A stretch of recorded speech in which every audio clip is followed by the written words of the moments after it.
এসে রাষ্ট্রপতির এই পদত্যাগ, নানান সময়ে রাজনৈতিক চাপ এই পদত্যাগে একটা বড় ভূমিকা রেখেছে, বিশেষ করে এনসিপি এবং জামায়াতের সেই রাজনৈতিক চাপ। এই রাজনৈতিক চাপেই কি সত্যিকার অর্থে রাষ্ট্রপতি পদত্যাগ করছে? না না, কোনো চাপই নেই, বিএনপির উপর কোনো চাপই নাই। বিএনপি তার মতন করে সব কিছু গোছাচ্ছে। বিএনপি কিসের চাপ? আর দেখেন, এটা মন্ত্রী পরিষদ শাসিত একটা সরকার। এই সরকারের আমরা সবাই বলি যে রাষ্ট্রপতি অনেকটা পুতুল। সেই পুতুল একটা রাষ্ট্রপতি যার কোনো ক্ষমতা নেই, তাকে আপনি কিসের কোন আইনে আপনি বিচার করবেন, কিসের দণ্ড দেবেন, কি অপরাধ, কি দুর্নীতি করছে, তার কি সে এক্সিকিউটিভ পাওয়ার আছে? নেই তো। আপনি বিচার করবেন শুধু শেখ হাসিনার আমলের রাষ্ট্রপতি, সেই কারণে তো তার চেয়ে তো বড় দাবি হলো ডক্টর ইউনূসের বিচার করা।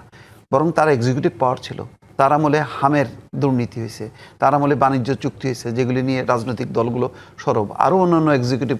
কেন সালাউদ্দিন আহমেদ তো নিজে বলেছেন যে অন্তর্বর্তী সরকারের সময়ের দুর্নীতির তদন্ত হবে, এবং তদন্ত কমিশনকে, মাফ করুন, দুদককে বলেছেন যে তদন্ত করার জন্য আহ্বান জানাইছে না?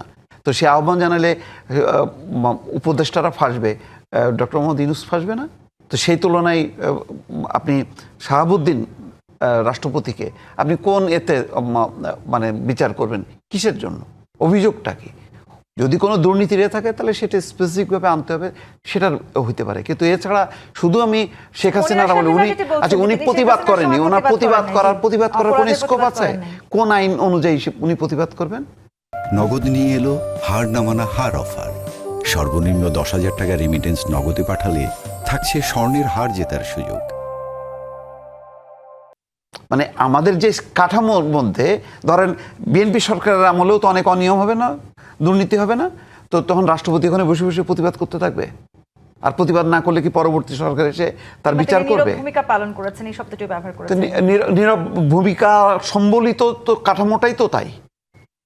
এখানে হলো রাষ্ট্রপতি অনেকটা অচল, আমরা বলি না পুতুল, তার কবর জিয়ারত এবং অল্প কিছু ফাংশন ছাড়া আর কিছু করার নেই। সেই অবস্থা থেকে তার বাইরে যখন যাবে, সে তো বিদ্রোহ করবে, তাহলে তো রাষ্ট্রদ্রোহিতার দায়ে তিনি ফাঁসবেন, তাই না?